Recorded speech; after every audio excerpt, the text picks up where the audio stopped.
তোমরা তো দূরের কথা, তোমাদের 14 পুরুষ যদি দাঁড়িয়ে যাও, একবার খালি উলামাদের কুরবানিটা দেখে নাও। দিল্লি থেকে লাহোর পর্যন্ত এমন কোন গাছ ছিল না ইংরেজরা যে গাছে উলামাদিকে ঝোলায়নি। 56 থেকে 58,000 উলামা শহীদ হয়েছে দেশকে স্বাধীন করার জন্য। আন্ডারপ্যান্ট পরে জেলের মধ্যে দাখিল করেছে, আন্দামানের কঠিন জেলে উলামায়ে 3 দিকে আন্ডারপ্যান্ট পরে ভরে দেওয়া হয়েছে, তাদের কোমরের তলায় আগুন দিয়েছে, তারপরেও তাদের ইমানের টনক লড়াতে পারেনি। হাসিনা সরকার শোনো, তোমাকে কান খুলে শুনে নাও, তুমি যতই চেষ্টা করো আলেম দিকে হত্যা করে, উলামা দিকে জেলের কুঠরিতে বন্ধ করে, কখনো ইসলামকে মিটাতে পারবে না। তুমি কোরআনের আয়াতকে একবার পড়ে দেখবে, তোমার বাড়িতে কোরআন থাকলে তোমার ফ্যামিলি হচ্ছে বেঈমান ফ্যামিলি। তোমার ছেলে বিয়ে করেছে একটা খ্রিস্টানকে, ইহুদিকে, একটা নাস্তিককে, একটা বেঈমান কাফেরকে বিয়ে করেছে, যার সঙ্গে আমার আল্লাহ সম্পর্ক ছিন্ন করেছে। সেরকম একটা নোংরা জগতে নোংরা নারীকে তার ছেলে বিয়ে করেছে, আর সে নিজেকে বলে মুসলমান।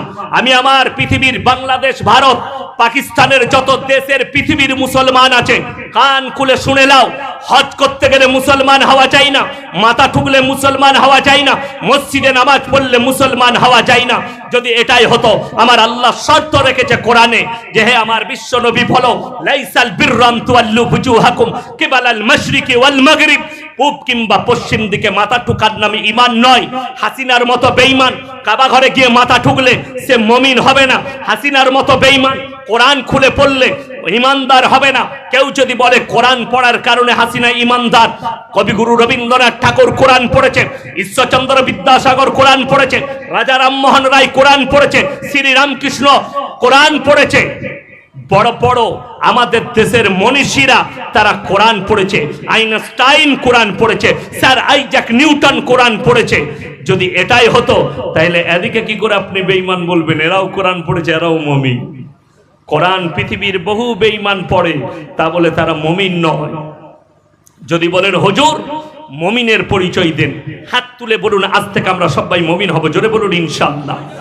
আমার আল্লাহ রাব্বুল আলামিন কোরআনে বললেন আলিফ লাম মিম যালিকাল কিতাবু লা রাইবা ফীহি হুদাল লিল মুত্তাকিন।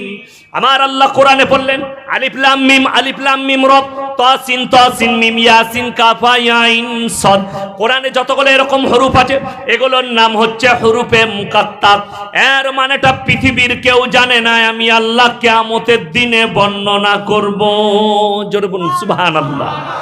যালিকাল কিতাবু লা রাইবা ফী, আমার এই কোরআনে বিন্দু মাত্র সন্দেহ নেই, জোরে বলুন সুবহানাল্লাহ। বাংলাদেশের এক হারামখোরকে দেখলাম, তার নাম কি নূর বটে, আসাদুর নূর, এক নেমুখ হারাম আসাদ নূর। সে কোরআনের বিরুদ্ধে নবীজি সাল্লাল্লাহু আলাইহি সাল্লাম এবং তেনার মেয়ে ফাতেমা, তেনার বিবি খাদিজা, তেনার বিবি ফাতেমা, এই সম্পর্কে এই সমস্ত নবীর বিবি বিটি বড় বড় সাহাবীদের বিবিদের জন্য কুরুচিকর মন্তব্য করেছে। বাংলাদেশের মতো মুসলিম রাষ্ট্রে আজকে বলে যাই, যারা বসে আছেন তারা মাসলা শুনেলেন, একটা ইসলামের মাসলা। আমরা যে দেশটাই বাস করছি এটা হচ্ছে সেকুলার দেশ। কি দেশ বললাম? সেকুলার দেশ।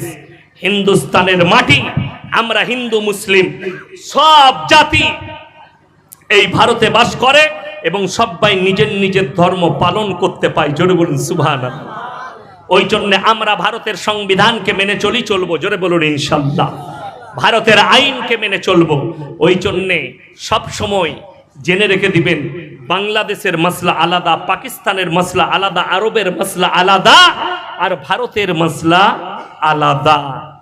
ভারতে যদি কেউ একটা আপনাদের মধ্যে বড় লোক হয় আর 4 চাকা কিনতে যায়, ট্যাক্স লাগবে না? লাগবে না? কথা বলে। যদি ক্যাশে গাড়ি কিনেন 15 লাখ টাকার, আপনাকে উৎস দেখাতে হবে 15 লাখ টাকা পেলি কি করে ইনকাম করলি। কেন? চোরে চোর ধরে। বুঝতে পেরেছেন না? পারেন? চোরের উপরে বাটপড়ি জানেন কাকে বলে?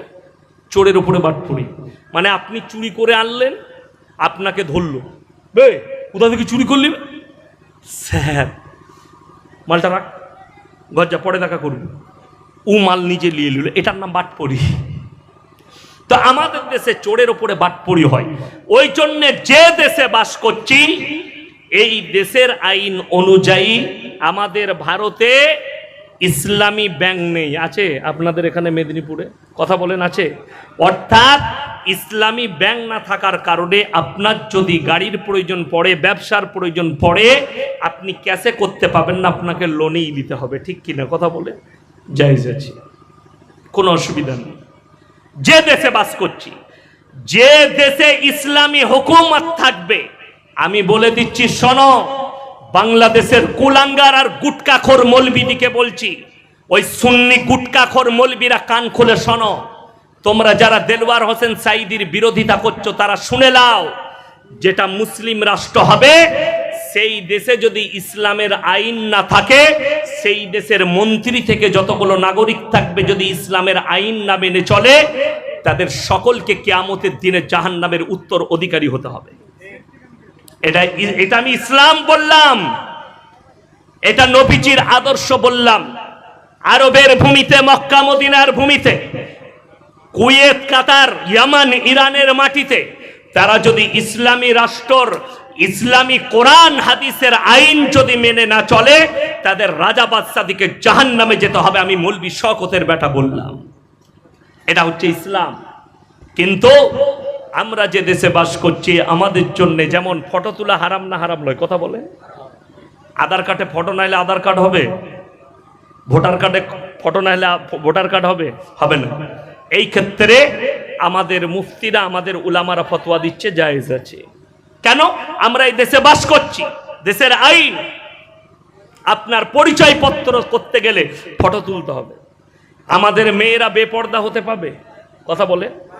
আমি ইয়াসিন বলে যাচ্ছি, ওই কুলাঙ্গার গুটকাখোর সুন্নি মৌলবীগুলো শোনো, বাংলাদেশে আমার বউকেও আধার কার্ড বানাতে যেতে হয়েছে না হয়নি? বোরকা পড়ে গেছে, হাত মোজা পড়ে গেছে, গাড়িতে চেপে গেছে, গেটে নেমেছে, কিন্তু যখন অফিসারের সামনে বসেছে তখন বলেছে, মা মুখটা খুলো। কত কষ্ট হয়েছে, আমার বুকে ব্যথা লেগেছে না লাগেনি? কেন? এই দেশে বাস করছি, ঘৃণা লেগেছে, কষ্ট হয়েছে, ব্যথা লেগেছে, কিছু করার নেই। আমার বিবিও নাগরিক আমার দেশের, তাকে ফটো তুলতে হবে, কিছু করার নেই। আমার মেয়েকেও ফটো তুলতে হয়েছে। অর্থাৎ বিবি আমার পর্দায়, বাধ্যতামূলক আমার বিবিকে বেপর্দা করে একটা পর পুরুষের সামনে মুখটা খুলে বসতে হলো। কি বুঝলেন? ওই জন্য মুসলমান ভাই দিকে বলি, আমরা ইসলামী, এটা ইসলামী রাষ্ট্র নয়, এটা আমরা হিন্দুস্তানে বাস করছি, সেকুলার দেশ একে বলা হয়। সবাই নিজের নিজের ধর্ম পালন করতে পাবে নিজের স্বেচ্ছায়। আমাদের দেশের সরকার আপনার জন্য জাল বিছিয়েছে, জালটার নাম হচ্ছে ইউনিফর্ম সিভিল কোড। মোদী সরকার বিছিয়েছে জালটা। কেন? মুসলমানদের এক দেশ এক কানুন হোগা, তোমার বিয়ে থাকবে না, যে যার বউকে নিয়ে পারবি সৌ, এটা হবে কানুন। আপনারা রাগ করছেন, আমি বাস্তব কথা বলছি। কিন্তু আপনাদেরকে আজকে ওয়াদা করতে হবে, আল্লাহর ওয়াস্তে আমরা দেশের সব আইন কানুন মেনে নেব, কিন্তু যদি ইসলামের বিরুদ্ধে আইন হয়, আল্লাহর কসম মুন্ডুচ্ছেদ হয়ে গেল আমরা মেনব না। চলে বলুন ইনশাআল্লাহ। এটা আমরা মেনে নেব না, যে এক দেশ এক কানুন। বড় কষ্ট লাগে কোথায় জানেন? পার্লামেন্টে আমাদের দেশের প্রধানমন্ত্রী জি দাঁড়িয়ে বললেন, हमारे देश के मुसलमान बेटियों के साथ बड़ा जुल्म होता है, बड़ा ज्यादती होती है। क्या? एक एक मुसलमान 4-4 शादियां कर लेते। हुजूर कटा बউ আপনি? একটা। বাবাজি আপনার কটা? একটা। আমারও একটাই। 4টা কার আছে হাত তুলেন? একজনেরও নাই। একটা নিয়ে ঝামেলা শেষ নেই, আবার 4টা, তাই না? একটাতেই ঝামেলা শেষ নেই, 4টা নিয়ে ঝামেলা আরো বাড়াবো, বড় কষ্ট লাগে। কোরআনে 4টা জায়েজ করার দেওয়া হয়েছে, কিন্তু শব্দ রাখা আছে। যদি তোমার মনে হয় দুটো বিবিকে সমান চোখে দেখতে পারবো না, তোমার জন্য একটাই বিবি যথেষ্ট। জোরে বলুন সুবহানাল্লাহ। 4টা বউ আমরা একসাথে রাখিনি, প্রয়োজন মোতাবিক। স্ত্রী যদি বন্দা হয়, স্ত্রীর যদি বাচ্চা না হয়, দ্বিতীয় স্ত্রী গ্রহণ করে তুমি তোমার বংশ পরম্পরা জারি রাখো। বংশকে বাড়াও। যদি তোমার স্ত্রী অসুস্থ হয়, ডাক্তারে বলে দেয় স্ত্রীর সঙ্গে মিলামিশা করতে পাবে না, তোমার যৌবনটাকে হারাম জায়গায় খরচ না করে তুমি একটা বিধবা হোক, যে কোনো নারীকে তুমি বিবাহ করে হালাল স্বীকৃতি দিয়ে বিবি করে তুমি হালাল ভাবে মিলামিশা করো। জোরে বলুন না সুবহানাল্লাহ। কষ্ট এটাই লাগলো, बोले मुसलमान अपने बीवी को तलाक दे देते और बड़ा जुल्म करते हैं। हिंदुस्तानेर एकटाओ मीडिया, हम तो ढूंढ रहे हैं भाई मीडिया वालों कहां चले गए। मीडिया वाले रूबिका लियाकत कहां छुप गई, तू सुबुई खान कहां छुप गई, अंजना अम कशब जी। अगर एक बाप के बेटी हो तो एक मर्तबा देश के प्रधानमंत्री जी से हमारे तरफ से देशवासियों की तरफ से एक सवाल कर लो। बस मैं एक सवाल का जवाब चाहता हूं कि जी आपका बीबी कहां पर है। समझे कि नहीं? ए बुझते पेरेছো না পারোনি যে স্যার আপনার বউটা কোথায়? যিনি নিজের বউকে অধিকার দেয়নি সে আবার আমার বউ নিয়ে চিন্তা করে। এটা কত কষ্ট লাগে, এটা কত দুঃখ লাগে। এটাই তো হচ্ছে আসল ব্যাপার। কি বুঝলেন? হাসিনা কত সুন্দর কথা বলে জানেন, ইনশাআল্লাহ আলহামদুলিল্লাহ।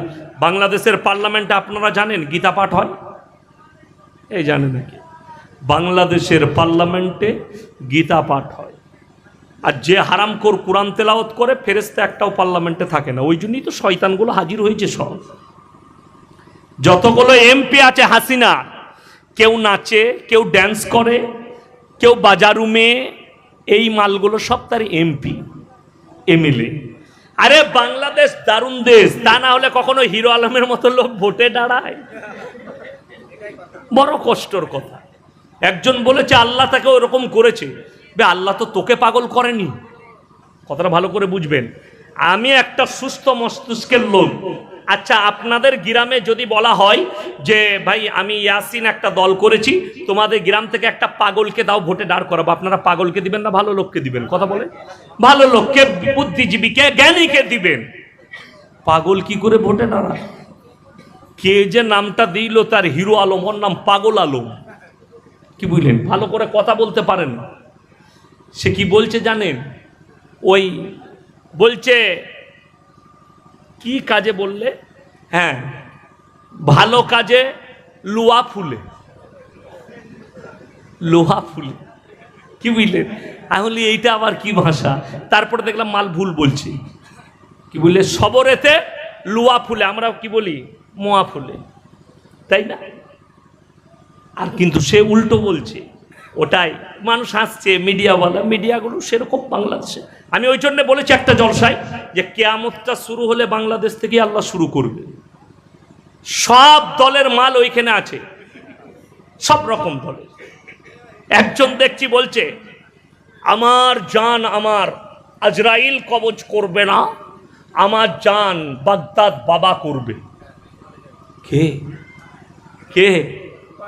বড় পীর আব্দুল কাদের জিলানী রহমতুল্লাহ আলাইহি বলে উনি আমার জান কবজ করবে। যদিও আসে তোর মতো গাঁজা করে জান তো সে কবজ করবে। এর থেকে বড় বেঈমানি আর কুফরি আর কিছু হতে পারে না। আল্লাহ নিযুক্ত করেছেন একমাত্র ফেরেশতা আজরাইলকে, জান কবজের ফেরেশতা আলাদা আছে, ঠিক কিনা কথা বলেন? আল্লাহ নিযুক্ত করেছে। তার বাইরে যদি আপনি আকীদা রাখেন যে আপনার জান কোন রসুল কবজ করবে, কোন পয়গম্বর করবে, কোন ওলি করবে, সে কাফের হয়ে যাবে, তার ঈমান চলে যাবে, সে বেঈমান হয়ে যাবে। যেহেতু সরাসরি কোরআনকে অস্বীকার করা, আল্লাহকে অস্বীকার করা, আল্লাহর বাণীকে অস্বীকার করা, এই মালু বাংলাদেশে আছে, তা নয়। আর বাংলাদেশে আমাদের দেশের শিয়া আর যারা নিজেদিকে সুন্নি বলছে এদের মধ্যে কোনো পার্থক্য নাই, কোনো পার্থক্য নাই। কাল থেকে গালি শুনতে পাবেন। বড় কষ্টের বিষয়। আমার মুসলমান ভাই, আপনাদেরকে অনুরোধ করছি, হাত তুলে বলুন আজ থেকে 5 ওয়াক্তের নামাজি হব। জোরে বলুন ইনশাআল্লাহ। এ আমার যুবক ভাইরা সবাই হবেন। কান খুলে শুনেলেন। আপনাদেরকে বলে যাই, নামাজ যে ছেলেরা পাপ করো তারা শুনো, যারা পাপ করো, যারা পাপ করে তারা শুনেলেন, যাদের দ্বারা গুনাহ হয় তারা শুনেলেন। যদি বলেন এটা থেকে বাঁচবো কি করে, সর্বপ্রথম সলিউশন হচ্ছে গুনাহ থেকে বাঁচার। যুবকরা শুনেলেন, যুবতীরা শুনে নাও, ইন্নাস সালাতা তানহা আনিল ফাহশাই ওয়াল মুনকার। নিশ্চয়ই নামাজ এমন একটা ইবাদত মানুষকে খারাপ কাজ থেকে সরিয়ে ভালো কাজের দিকে নিয়ে যায়। জোরে বলুন সুবহানাল্লাহ।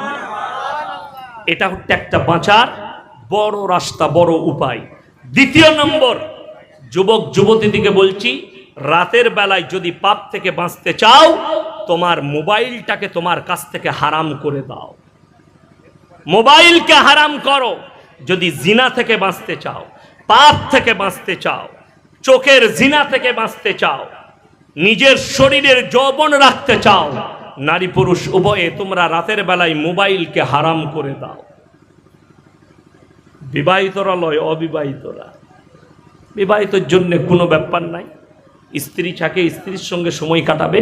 অবিবাহিতরা হাজার হাজার যুবক, কি বুঝলেন, সেদিনে একটা ছেলে ফোন করে বলছে, হুজুর বিয়ে করেছি নতুন, তো যৌবনটা ভালো করে নেই, ওষুধ কিছু আছে? আমি কি তাকে ওষুধ দেবো?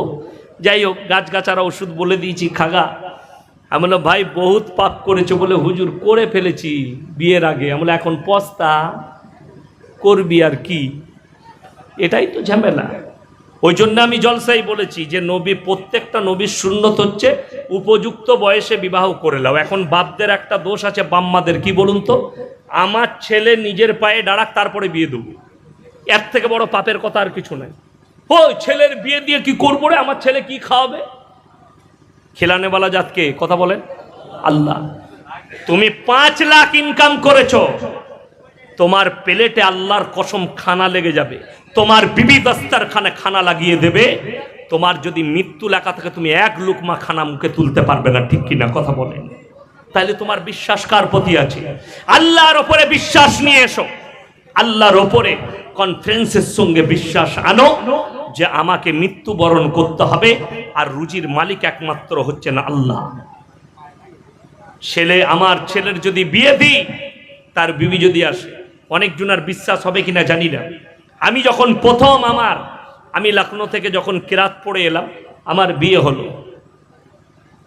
1 মাসও হয়নি, 2 মাসও হয়নি, ভালো করে আমার বিয়ে দিয়ে দিয়েছে।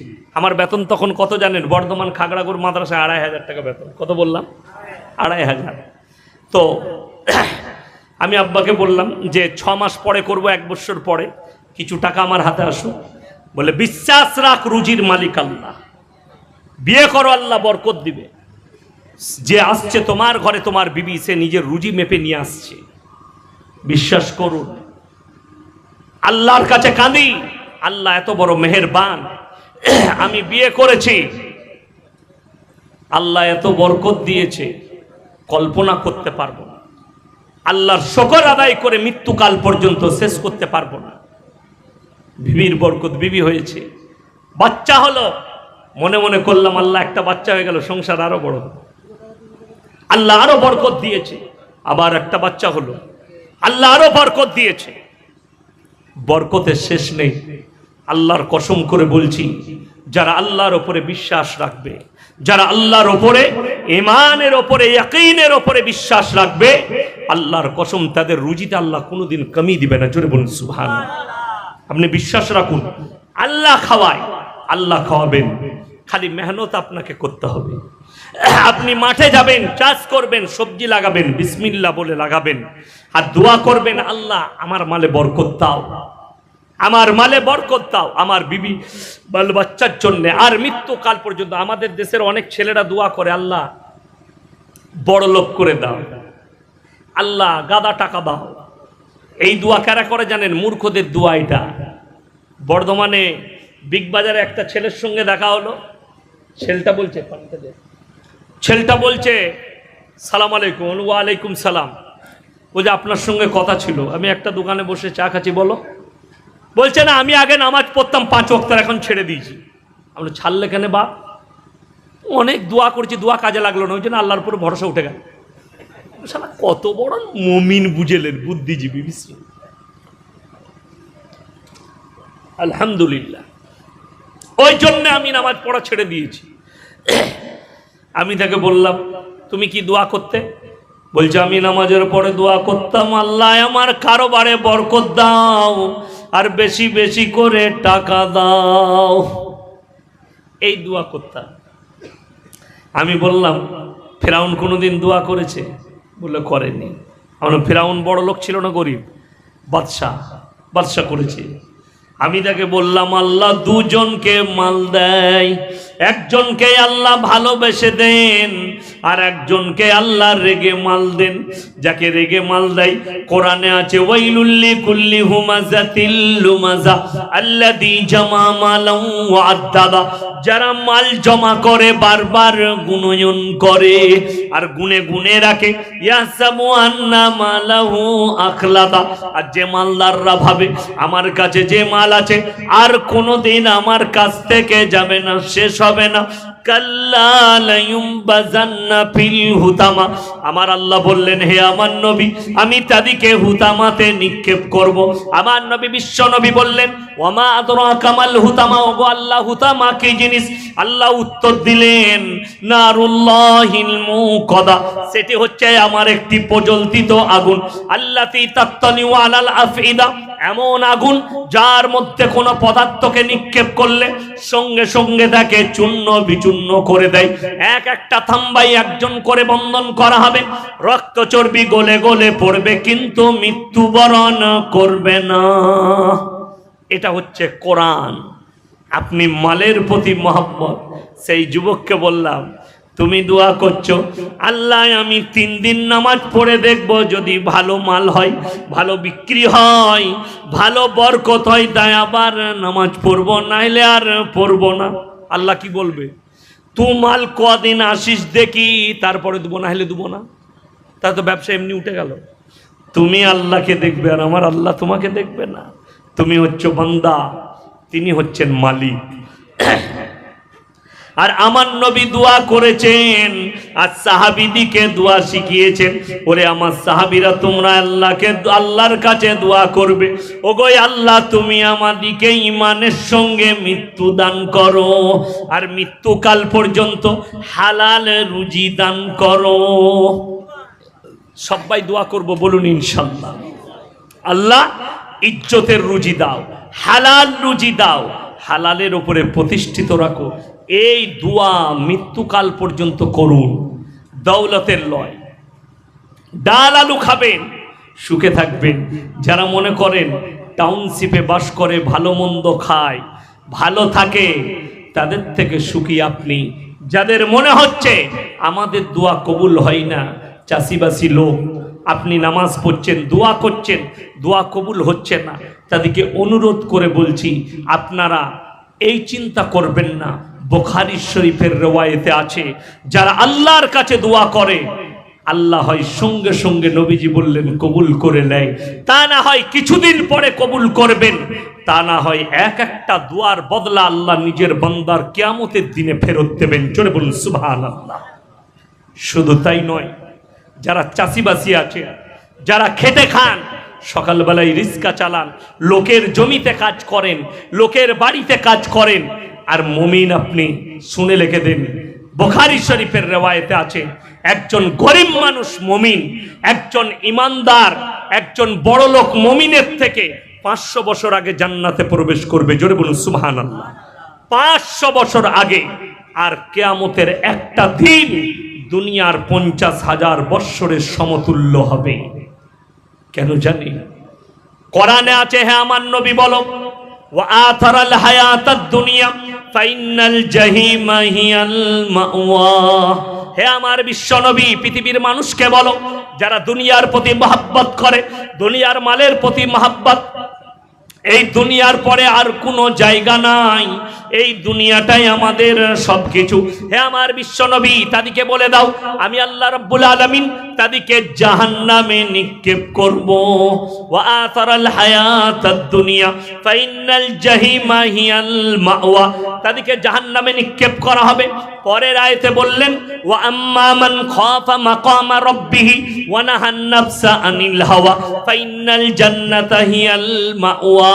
হে আমার বিশ্ব নবী, আমার কথা শুনলে যাদের চোখ দিয়ে পানি পড়ে, যাদের অন্তরটা থরথর করে কাঁপে, আমি আল্লাহ রাব্বুল আলামিন কিয়ামতের দিনে তাদেরকে জান্নাতুল মাওয়া দান করব। জোরে বলুন সুবহানাল্লাহ। তাদেরকে জান্নাতুল মাওয়া দান করা হবে। ওয়া আম্মা মান খাফা মাকামা রাব্বিহি ওয়া নাহান নাফসা আনিল হাওয়া ফা ইন্নাল জান্নাতা হিয়াল মাওয়া। এরপর আমার নবী বিশ্ব নবীকে বলা হলো ইয়াসআলু আইয়ানা মুরসাহা, হে নবী কিয়ামতটা কবে হবে আপনি বলুন, কিয়ামতের দিনটা কবে হবে। ফিমা আনতা মিন যিকরাহা ইলা রাব্বিকা মুনতাহা, হে আমার বিশ্ব নবী এই সম্পর্কে তোমার জ্ঞান নেই, এটা একমাত্র তোমার রবের জ্ঞান আছে। জোরে বলুন সুবহানাল্লাহ। এই সম্পর্কে একমাত্র আমি আল্লাহ রাব্বুল আলামিন জানি। আমার নবী বিশ্ব নবীকে বলা হলো কান্নাহুম ইয়াউমা ইয়ারাউনাহা লাম ইয়ালবাসু ইল্লা আশিয়াতান আও দুহাহা, হে আমার বিশ্ব নবী পৃথিবীর মানুষকে বলো সেই দিনে, যেদিনে মানুষ আমার কাছে হাজির হবে, সেদিনে মানুষ বলবে আমরা তো কিয়ামতের পরিপ্রেক্ষিতে দুনিয়াতে একটা সকাল এবং একটা সন্ধ্যা অতিক্রম করেছি। এক সকাল আর এক সন্ধ্যা খালি ছিলাম। এই কিয়ামতের পরিপ্রেক্ষিতে দুনিয়ায় 70 বছর 80 বছরের জিন্দেগি, আপনার মনে হবে আমি কয়েক ঘন্টা দুনিয়াতে কাটিয়েছি, তার বেশি সময় নয়। ওই জন্য আমার মুসলমান ভাই মালের প্রতি মহব্বত করবেন না। ওই জন্যে আমি আপনাদেরকে অনুরোধ করব যে সবাই নিয়ত করেলেন আমরা আল্লাহকে ভয় করব এবং আল্লাহর প্রতি সবাই। বরং আর একটা কথা সবাই মনে রাখবেন যে আজ থেকে সবাই আমরা মুমিন হব। জোরে বলুন ইনশাআল্লাহ। হালাল পথে চলুন, হারামে বরকত নাই, আল্লাহর কসম হালালে বরকত আছে। তার প্রমাণ আপনাদের ইমাম সাহেবের বেতন কত? 7,000। ইমাম সাহেব লটারি কাটে তো নাকি? কাটে না, প্রয়োজন পড়ে না। ইমাম সাহেব সুদের ওপরে পয়সা নেয়? ইমাম সাহেব ঘুষ খায়? খাই না। ইমাম সাহেবের চলে যাচ্ছে 7,000-এ, এত বরকত, লটারি কাটতে হয় না। আপনি 20,000 রোজগার করছেন, আপনাকে লটারি কাটতে হচ্ছে। তার মানে কি আপনার যে পয়সা, সেই পয়সা আপনি সৎ জায়গায় ব্যবহার করছেন। 7,000-এ ইমামের সংসার চলে যাচ্ছে, আপনার যাচ্ছে না। আপনার 20,000-এ যাচ্ছে না, তার কারণ অনেকগুলো আছে। 1 নম্বর, আপনি যে ব্যবসা করছেন মিথ্যা কথা বলবেন না, সুদ খাবেন না। ওয়াহাল্লাল্লাহুল বাইয়া ওয়া হাররামার রিবা। আল্লাহ এত দয়ালু, আপনার জন্য ব্যবসাকে হালাল করেছে আর সুদকে হারাম করে। আপনি আলু নিয়ে এলেন কামারপুকুর থেকে, মেদিনীপুর থেকে 50 বস্তা, বস্তায় আপনি 100 টাকা করে লাভ করুন, 5,000 টাকা লাভ হলো। হালাল হালাল। 50 বস্তা আলুর দাম 50,000 টাকা, আপনি সুদে ছড়িয়ে দিলেন, মাসে 5,000 পেলেন। হারাম হারাম হারাম। দুটোই পার্থক্য কত বুঝতে পারলেন? কত পার্থক্য? একটা হালাল, একটা হারাম, দুটোটিই কিন্তু সমান লাভ। আপনি 5,000 টাকা সুদের ওপরে নিচ্ছেন, হারাম। 5,000 টাকা ব্যবসা করে লাভ করছেন 50 বস্তা আলুতে, একটু মেহনত পরিশ্রম করে আল্লাহ হালাল করে দিয়েছে আপনার জন্য। ওই জন্যই তো আলেম থেকে বিচ্ছিন্ন হবেন না, উলামা থেকে বিচ্ছিন্ন হবেন না। আমার হাজারো ইনভাইট আছে বাংলাদেশে, আমার নামে অ্যারেস্ট ওয়ারেন্ট আছে, আমি নাম করব না। বাংলাদেশের একজন ফোন করেছিল আমাকে, আমার ভক্ত, বললো হুজুর আপনার বায়ান একটা খালি শেয়ার করেছে, আমার বায়ানটা নিয়ে শেয়ার করেছে। শেয়ার করা জানেন তো, যুবকরা জানেন। আমার বায়ানটাকে কপি করে সে খালি নিজের মোবাইলে ছেড়েছে। বলছে 3 ঘন্টার মধ্যে তার কাছে ফোন, এই হুজুরের বায়ান ডিলিট করো, না হলে তোমাকে অ্যারেস্ট করা হবে। বলছে আমার বাড়িতে পুলিশ, আমি পালিয়ে গেছি, আমার বাড়ির ফ্যামিলিকে ধমকি দিয়ে গেছে, এই হুজুরের বায়ান শেয়ার করা যাবে না। তার মানে এইটা বুঝতে পারলাম, বেটা হাসিনার চামচা পুলিশগুলো ভয় আমাকে খাচ্ছ তোমরা। আমি এই ভারত থেকে তোদের গদি পাল্টাবো ইনশাল্লাহ, আল্লাহ যদি রাজি থাকে। ভারত থেকে তোমাদের গদি যাবে। আর প্রত্যেকটা মুসলমান ভাইকে বলবো, আপনারা দোয়া করবেন, নামাজি যারা আছেন ফজরের নামাজে, 5 ওয়াক্তের নামাজে বাংলাদেশের জালিম সরকারের হাত থেকে মজলুম মুসলিম দিকে আল্লাহ হেফাজত করুক, বলুন আমিন। তাদেরকে আল্লাহ হেফাজত করুক, উলামায়ে দিন দিকে, আর হকের দিন প্রতিষ্ঠিত হোক, জোরে বলুন ইনশাআল্লাহ। ভারত সরকারকে আমি আপনার অনুরোধ করব, আপনার সব আজও পর্যন্ত আল্লাহর কসম খেয়ে বলছি, আমি আল্লাহর কসম করে বলছি, যদি আপনারা চাকরি নয় বর্ডারে পাঠান, পাকিস্তানের উপরে গুলি চালাতে আমরা উলামারা রাজি আছি, দেশকে বাঁচানোর জন্য রাজি আছি। কিন্তু যদি কোরআনের উপরে হস্তক্ষেপ করতে চাও, জীবন দিতে রাজি আছি। আমার রসুলের বিরুদ্ধে আর কোরআনের বিরুদ্ধে কথা মেনে নিতে পারবো না, জোরে বলুন ইনশাআল্লাহ। এটা আমাদের পক্ষে সম্ভব নয়, আমাদের পক্ষে মেনে নেওয়া কখনো প্রযোজ্য হবে না। আমরা আল্লাহর কাছে কি জব্দ, কোন মৌলবি মেলে নেয় আমি জানি না, আমি মানতে পারবো না। বড় কষ্ট লাগে, আমাদিকে সমাজের লোক দায়ী করেছে। কলকাতায় কোনো পার্টির মিটিং ছিল, সেখানে আজান দেওয়া হয়েছে, আজানের সঙ্গে মিউজিক, গান বাজনা। কে দিয়েছে জানি না, তাকে আমি চিনি না, দেখেছি হ্যাঁ হচ্ছে, বাস এতটুকু। আমাদিকে মৌলবিদিকে দায়ী করেছে। ইমামরা ২৫০০ টাকায় বিক্রি হয়েছে, এই মৌলবিরা বিক্রি হয়ে গেছে। তাইলে তোমার জানা নাই, এই মৌলবি আর ইমাম দিকে প্রশ্ন করার আগে তোমাদের দেশের যে মৌলবি কটাকে মন্ত্রী করে স্টেজে পাঠিয়েছো, সে মালু সেখানে ছিল, তাকে জিজ্ঞেস করো তুমি প্রতিবাদ করনি কেন। আমাদিকে প্রশ্ন করার আগে স্টেজে ছিল না সেই মৌলবি ছিল, তারাও আলেম, তাদেরকে জিজ্ঞেস করুন।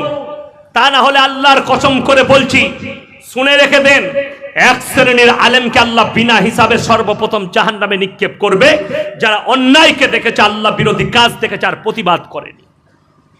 শুনেলেন? আমি জানি না কলকাতায় কি গান বেজেছে, শুনেছি আজানের সঙ্গে খালি মিউজিক হয়েছে, তারপরে হিন্দু ভাইদের একটা মন্ত্র পড়া হয়েছে। চরম অন্যায় হয়েছে। এই অন্যায়টা আপনার চোখে ঠেকলো, এর থেকে বড় অন্যায় মুসলমানরা করছে। যদি বলেন প্রমাণ দেন, এই আমার মেদিনীপুরের ভেদুয়ার ভাইয়েরা, তোমরা ভালো করে শোনো, তোমার মেদিনীপুর টাউনে যাও, খড়গপুরে যাও, আর এই কোটকা করে মৌলবিদিকে জিজ্ঞেস করো, যারা মহররমের দিনে কলমা লেখা টানা, আল্লাহর রসুলের নামাজের নাম করে যারা হিন্দি গান চাপিয়ে ড্যান্স করে, লাঠি খেলা বাজনা বাজিয়ে, মদ খেয়ে যারা লাঠি খেলছে, বাজনা বাজাচ্ছে হিন্দি গান চাপিয়ে, এটা কি করে জায়েজ হলো? এর প্রতিবাদ কোন মৌলবি করেছে আমি দেখতে চাই, কোন মুসলমান করেছে? করেনি। ঈদের দিনে মুসলমান ছেলেরা মসজিদের সেই গ্রামে বুগি বুগি ড্যান্স করেছে, মসজিদের পাশে বক্স বাজাচ্ছে। আমি হাওড়া, হুগলি, বর্তমান মেদিনীপুরে প্রমাণ দেবো যে ঈদের দিনে ডিজে বক্স বাজাচ্ছে, এর প্রতিবাদ কেউ করেনি। সামান্য একটা গানের সঙ্গে মিউজিক বেটে উঠেছে। আপনারা বলুন, গান বাজনা হারাম না হালাল? হারাম। যদি হারাম হয়, আমি গুটকাখোর মৌলবিদিকে বলবো, ওই বাংলাদেশের গুটকাখোর সুন্নি মৌলবিদিকে বলবো, আগে কাওয়ালিটাকে হারাম বল। কাওয়ালি কেন হারাম বলতে পারিস না? কাওয়ালিতে বাজনা আছে না নাই? কাওয়ালিতে মিউজিক আছে না নাই?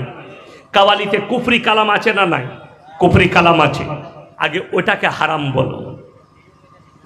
এর থেকেও খারাপ খারাপ বলিউডের গান, কুফরি গান গাওয়া হয়েছে, আল্লাহ বিরোধী, রসুল বিরোধী, কেউ প্রতিবাদ করেনি। আমি মৌলবি শওকতের বেটা ইয়াসিন বলে যাচ্ছি, যদি কারো মনে হয় এটা এই সরকারের চামচা, তাকে বলবো তোমার মতো গন্ড মূর্খকে আমার 25,000 জলসা ইউটিউব আর ফেসবুকে ছুটছে, একটা একটা করে বার করে দেখো, যে অন্যায় বলেছে সে যে দলেরই হোক, সে বাপের বেটাকে আমি ইয়াসিন ছেড়ে কথা বলি, খুঁজে দেখো। আমি আল্লাহর কসম, আমার জীবন থাকতে কেউ যদি কোরআন বিরোধী কথা বলে, সে শাসক দলের হোক আর বিরোধী হোক, সে দেশের রাজা হোক কিংবা বাদশাহ হোক, সে যত বড়ই যে হয়ে যাক, আমি তার বিরুদ্ধে বলতে এতটুকু দ্বিধাবোধ করব না। আমার জান আল্লাহর কবজায় আছে, আমি এতটুকু ঈমান রাখি যে আমার গর্দনের উপরে যদি তলোয়ার থাকে, আমার আল্লাহ না চাইলে আমার মৃত্যু হতে পারে না। আর জেলের কুঠরির ভয় যারা দেখাচ্ছ, আল্লাহর কসম আমি জেলের কুঠরিকে ভালোবাসি, জেলের কুঠরিতে মৃত্যুবরণ করব, কিন্তু বেঈমানের কাছে নিজের ঈমানকে ইয়াসিন বিক্রি করতে পারবে না। তা না হলে আপনারা যারা যুবক আছে দেখবেন, ফেসবুকে খুলে দেখুন, আমার কত সাবস্ক্রাইব আছে, আমাকে কত মানুষ ফলো করে, দেশ বিদেশ, বাংলাদেশ, আমেরিকা, লন্ডনে বহুত বাংলাদেশি আছে যারা আমাকে ফোন করে, ভারতীয়ানরা ফোন করে, ইন্ডিয়ানরা, কত মক্কা মদিনায় বন্ধু বান্ধব আছে। মক্কা থেকে এক বন্ধু আমাকে গিফট পাঠিয়েছে, আমার নাম মুসল্লাই লিখে পাঠিয়েছে, কলমে আমার নাম লিখে পাঠিয়েছে, আমার জন্য আতর পাঠিয়েছে। ভালোবাসার লোক আছে, খুলে দেখেন এত ভালোবাসার লোক আছে আমার। কিন্তু বিশ্বাস করুন, আমি যদি চাই এখনই ভোটে দাঁড়াতে পারি, কিন্তু আমি ঘৃণা করি রাজনীতিকে। এই জন্যেই রাজনীতি, যদি ভারতের রাজনীতি কেউ কি করতে হয়, বাংলাদেশের রাজনীতি করতে হয়, তাকে মিথ্যা কথা বলতে হবে, জিনা করতে হবে, চুরি করতে হবে, বোম চালাতে হবে, গুলি চালাতে হবে, কেস খেতে হবে, আমাদের মতো মৌলবীকে ধর্ষণের কেস পর্যন্ত দেওয়া হবে। ওই জন্যে ঘৃণা করি। ওই জন্যে আমি একজন মৌলবীকে দেখলাম, তিনি ভাষণ দিচ্ছেন।